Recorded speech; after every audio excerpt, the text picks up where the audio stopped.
pregunta la realizo. Bien, el tema de hoy vamos a hablar de los éteres.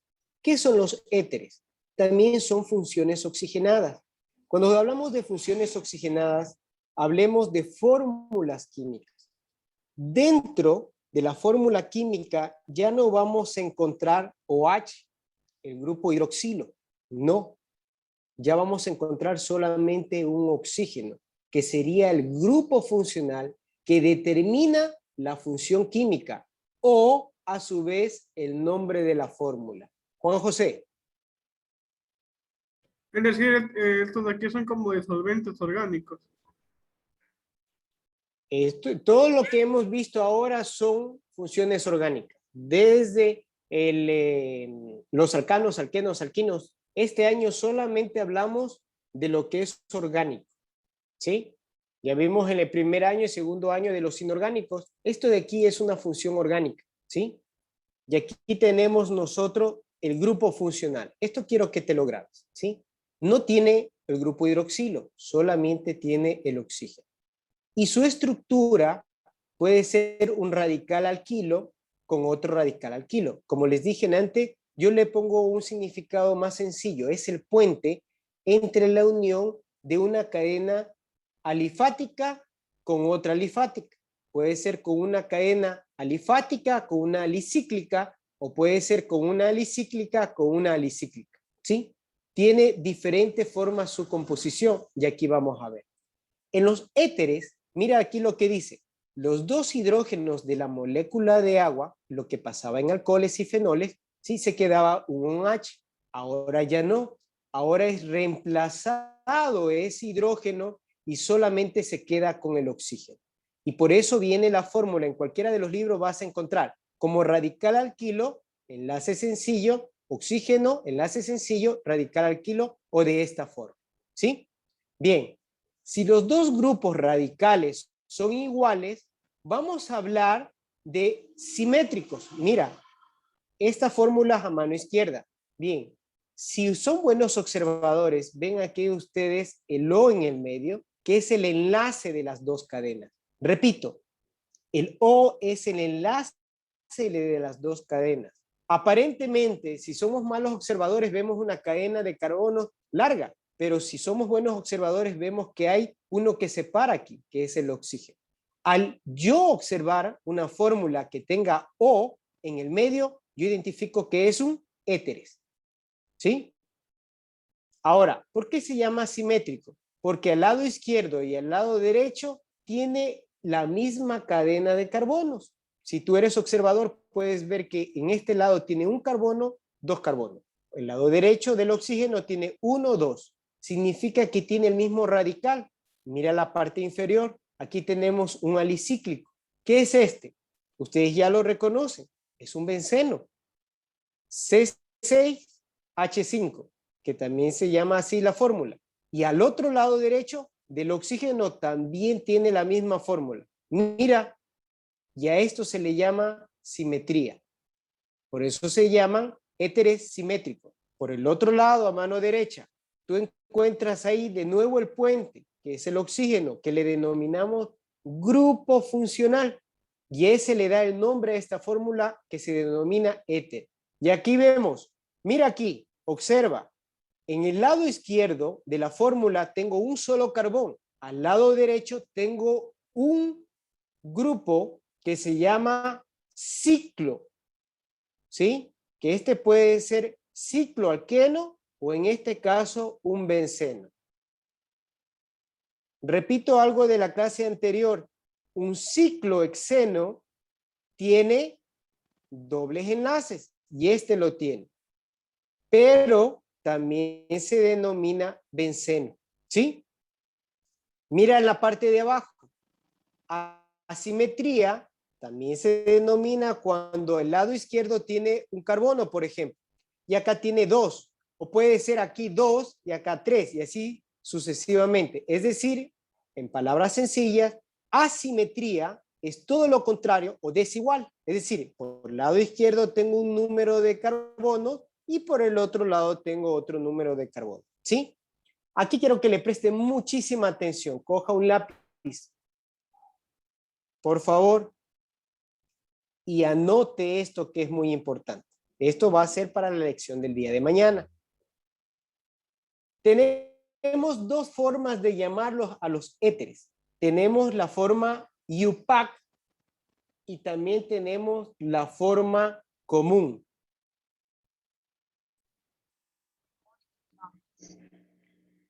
Entonces, IUPAC, vamos a utilizar términos como los sufijos oxi, ¿sí? Sufijo oxi. Y la cadena principal va a terminar con el término ano. La cadena principal va a ser la cadena más grande que encontremos en la fórmula. Y ya vamos a hacer unos ejemplos para que tú puedas verlo.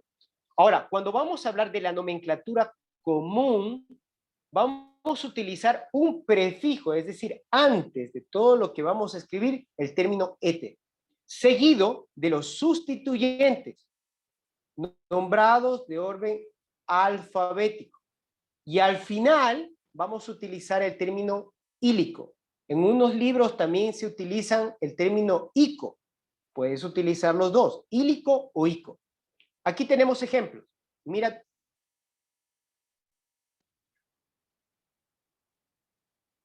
Ya, mira el recuadro. Aquí tenemos. Observa, por favor, para mañana que hagan los ejercicios.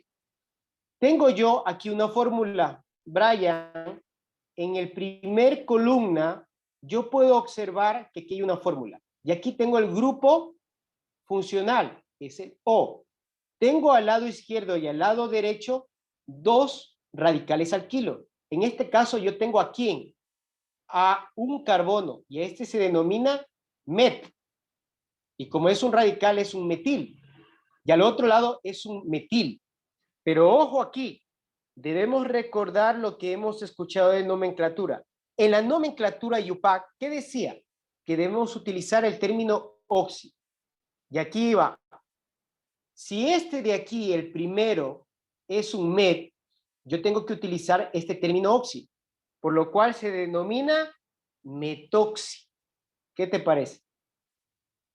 Y el segundo lo terminamos en ano. Se llama metoximetano. Ahora, en el nombre común de esta misma fórmula, debemos considerar lo que hemos visto. ¿Qué vamos a utilizar? El prefijo éter. Y aquí está, éter. Y vamos a utilizar un término ílico. Bien. Vamos a utilizarlo en la cadena más grande. Pero aquí hay algo increíble, pero cierto. Como hemos mencionado, hay simetría. Aquí ninguno de los dos es más grande. Los dos son met. Y como nosotros ya sabemos nombrarlos, cuando existen dos iguales, ya sería dimetil. Entonces, la palabra éter, dimetil, y sumamos el sufijo ílico. Se denomina éter dimetílico. Primer ejemplo. Segundo ejemplo. Vamos a ver en la segunda fila, en la primera columna. Ahí yo tengo un met al lado izquierdo y un et al lado derecho. ¿Sí? Seguimos la nomenclatura. ¿Qué decía en la IUPAC? Tenemos que utilizar el oxi. Entonces, ¿en cuál de los dos utilizamos el término sufijo oxi? Sean buenos observadores. Utilizamos en el menor. No en el principal, en el menor. El que tiene menor número de carbonos. Mira aquí. En esta segunda fórmula, aquí tenemos met y et.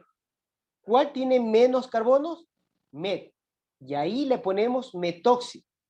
¿Sí? ¿A dónde le ponemos ano? A la cadena más grande de carbonos. ¿Cuál es la cadena más grande de carbonos? Et. 1 y 2 significa que este radical que es etil lo transformamos y le ponemos etano. Y aquí está, nombre de la IUPAC es metoxietano. Nombre común, seguimos la regla de aquí. ¿Qué decía? Tenemos que poner la palabra éter. Y aquí está. ¿Qué más decía? Seguida de los sustituyentes nombrados. ¿Cuántos sustituyentes tengo yo aquí? 2. El lado izquierdo hay el met y al lado derecho hay el et. Pero ¿qué dice aquí? Hay que nombrarlos de forma alfabética. ¿Cuál va primero? ¿El met o el et? Va el et, porque recuerda A, B, C, D, E. Entonces, nos quedamos éter, etil, como ya no tenemos otro radical, nos queda la cadena más grande que en este caso sería met, metílico. ¿Alguna pregunta hasta aquí? Vamos a hacer ejercicios el día de hoy para que usted pueda ver la importancia de esto. Le estoy enseñando lo más difícil. Mañana les enseño el método más fácil. La tercera fórmula. Aquí tenemos también otro asimétrico. Es decir, dos cadenas muy diferentes. Aquí tengo una cadena alifática y aquí tengo una cadena alicíclica. Como tú puedes ver, de este lado izquierdo, Carol, tengo un met y al lado derecho, Emi, tengo un benceno, que son muy diferentes. Ahora, ¿cómo lo voy a nombrar de forma UPAC? Según lo que nos decía, tenemos que utilizar oxi. Oxi utilizamos con la cadena más corta de carbono. ¿Cuál es la cadena más corta de carbono en este tercer ejemplo? Met. Entonces se llama metoxi. La cadena más larga se le utiliza con ano, pero mírame bien ahí, por favor, el ejercicio. Este se llama benceno.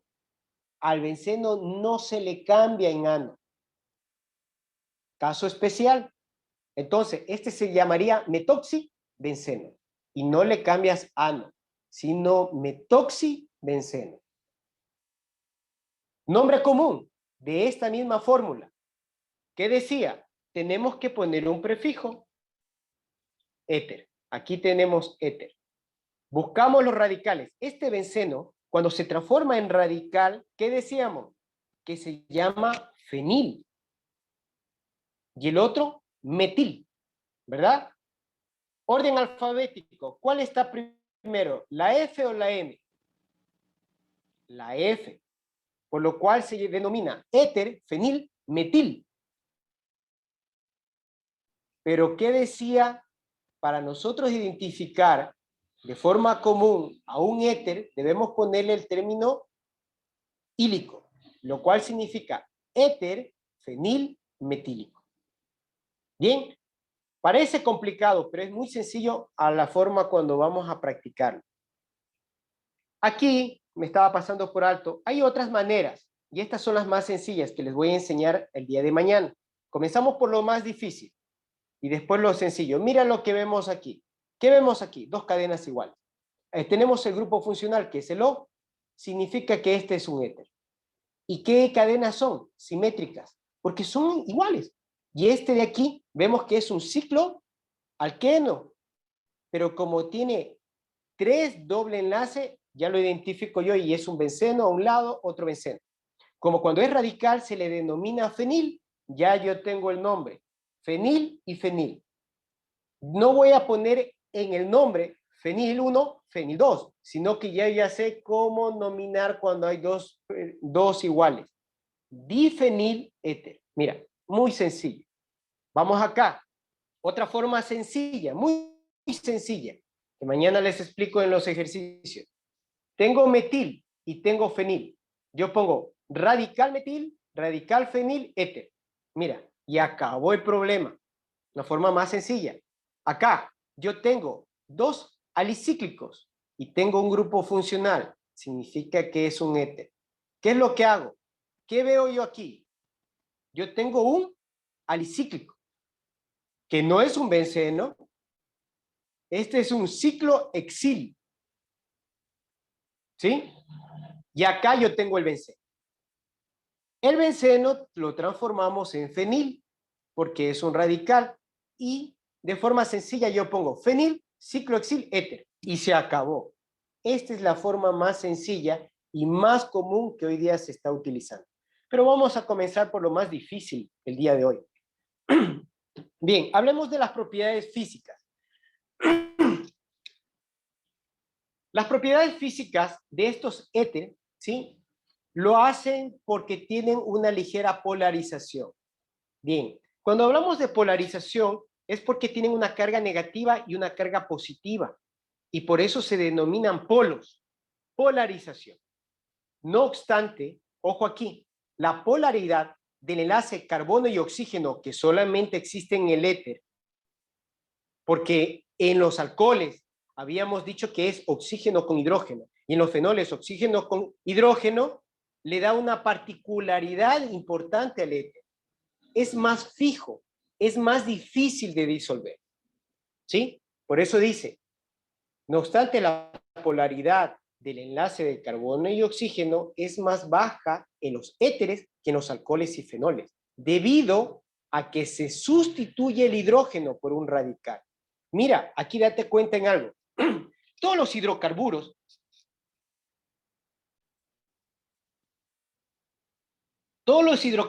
tienen una acción frente a la temperatura. Por ejemplo, habíamos hablado de los alquenos y alquinos. Estos a una temperatura son volátiles y se destruyen sus componentes. Se separan los hidrógenos de los carbonos. En el caso de los éteres es un poco más rápido, más fácil, más veloz. Mira lo que ves aquí. Un éter. Mira la primera columna. Tenemos un éter y mira lo que pasa. El punto de ebullición no es ni siquiera 1 grado centígrado, sino a menos 25 y estos cambian de estado de agregación. Mira cómo son así de volátiles. ¿Sí? A diferencia del alcohol. Tú tienes el alcohol y tienes que ponerlo a qué temperatura, 65 grados centígrados para manejar su estado de ebullición. Y ahí lo tenemos en estado de agregación distinta. Mira acá el otro éter, ¿sí? Aquí identificamos al éter porque tenemos el oxígeno, el grupo funcional. En estado de ebullición, ¿cuántos grados centígrados necesita? 35. Pero un alcohol que tiene la misma composición necesita 78. ¿Sí te das cuenta? La propiedad física de ellos impactan inmediatamente a la temperatura. Por ejemplo, aquí nosotros tenemos otro éter, ¿sí? A la temperatura de 154 ya está en estado de ebullición. Mientras un alcohol que tiene la misma compostura tiene que elevarse a 182 grados para que pueda llegar a un estado de ebullición. En síntesis, ¿qué hacemos? ¿Qué observamos? Que la propiedad física de lo hace más volátil solamente con un factor como es la temperatura. ¿Sí? Vamos a lo que son propiedades químicas. Este es interesante también. Préstenme atención. Comparando con los que ya vimos las otras funciones oxigenadas como los alcoholes y los fenoles, ¿sí? Vimos el resultado de que ellos tienen oxígeno e hidrógeno. Aquí nomás tiene un oxígeno, lo que lo hace químicamente inerte. ¿Qué es inerte? Quiere decir estable, ¿sí? La desaparición del enlace OH, porque en el caso de estos éteres no tiene el grupo hidroxilo, ¿sí? Reduce considerablemente el comportamiento químico de estos éteres, ya que solamente su composición se va a tratar de radicales más oxígeno y más otro radical. Se pierde el hidrógeno. Aquí dice, el enlace carbono y oxígeno es más fuerte, lo que explica en parte la baja reactividad de estas sustancias, a diferencia que tienen los alcoholes y a diferencia que tienen los fenoles. Esa propiedad les confiere una buena capacidad de disolvente, y esto les había mencionado anteriormente. En la introducción, el éter es un disolvente en potencia. Lo que no se disuelve en el agua, lo podemos disolver en éter. Sin embargo, algunos éter reaccionan lentamente con el aire para formar los peróxidos. Esto también ustedes ya lo conocen. ¿Cómo se formaban los peróxidos? Cuando teníamos la unión de 2 átomos de oxígeno, es decir, 2 enlaces de OO. Los éteres se comportan como bases de Lewis. Este término voy a explicar. En la base de Lewis se dice que las bases se unen con alcoholes, ¿sí? Y la base de Lewis dice que hay un grupo que atrae los electrones y otro grupo que reparte electrones, ¿sí? Y esto depende de la composición química. En el caso que tenemos aquí, que son los éteres, se comportan diferente a los alcoholes y fenoles. Y especialmente en el caso de los ácidos son muy débiles. Vamos a ver aquí. ¿Cómo puedo yo obtener un éter? Aquí dice deshidratación de un alcohol.